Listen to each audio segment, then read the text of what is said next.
Loué soit Jésus-Christ, le Verbe de Dieu invisible, qui l'a rendu visible.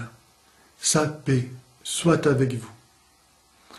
Tout musulman se doit de se prosterner lors de sa prière quotidienne en direction de la Mecque.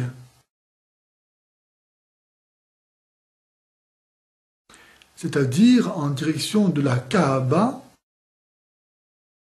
qui en est le cœur, et plus précisément de sa fameuse pierre noire. Comment ceux qui accusent les catholiques de vénérer la croix de Jésus-Christ, par laquelle le pouvoir de Satan a été brisé, ne rougissent-ils pas de se prosterner devant une météorite déjà autrefois divinisée, et de l'embrasser et de s'y frotter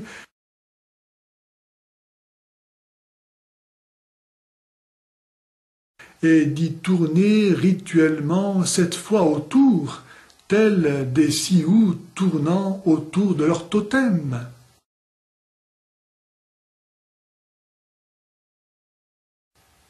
Comment des gens qui prétendent appartenir à une religion pure de toute idolâtrie peuvent-ils justifier de tels comportements?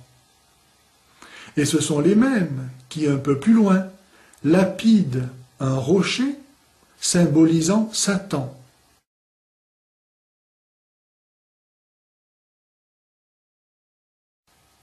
Et qui vont accuser les chrétiens d'utiliser des statues et des représentations. Pourquoi ceux qui prétendent interdire l'usage d'images utilisent-ils eux-mêmes des images, telles la lune,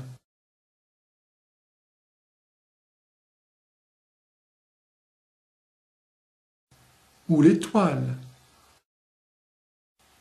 Lorsqu'on sait que dans le panthéon mécois, le dieu principal, le plus grand, était Hubal, le dieu de la lune, le dieu de la tribu des Korachites, à laquelle appartenait Mahomet, on comprend alors que la lune soit présente sur nombre de drapeaux de pays musulmans,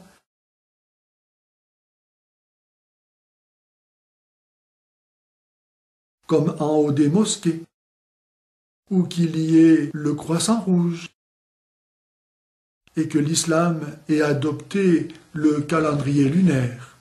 Selon l'avis 6402 de la Commission permanente pour les recherches scientifiques et la consultance du monde islamique, la photographie des êtres dotés d'âme est interdite et les gains qu'elle génère le sont aussi.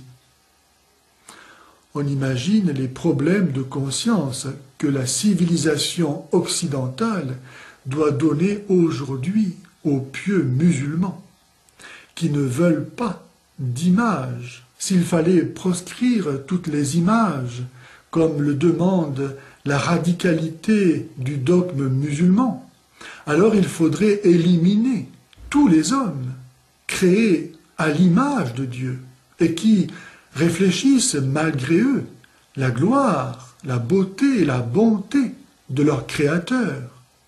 Il faudrait même éliminer toutes les créatures, car en elles toutes ne peut pas ne pas se manifester, se révéler la gloire, la bonté de leur Créateur. On voit ainsi à quelles absurdités, à quelle monstruosité en arrive une lecture de la parole de Dieu faite en dehors de l'esprit qui l'a inspiré.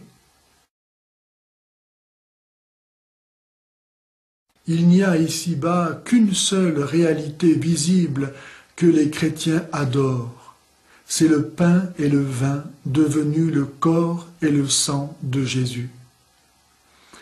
Mais Cette réalité n'a rien qui puisse donner le change avec l'idée que les hommes se font spontanément de Dieu, c'est-à-dire une toute-puissance menaçante.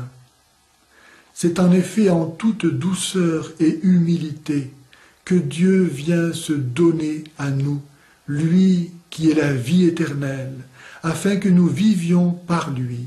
Je suis le pain vivant, descendu du ciel, pour qu'on le mange et ne meure pas. Dans la communion, Dieu nous donne la vie éternelle qui est lui-même, et en retour, nous lui donnons notre mort. Quelle plus grande merveille Dieu pourrait-il faire pour nous? Y a-t-il un Dieu qui puisse être meilleur que ce Dieu-là?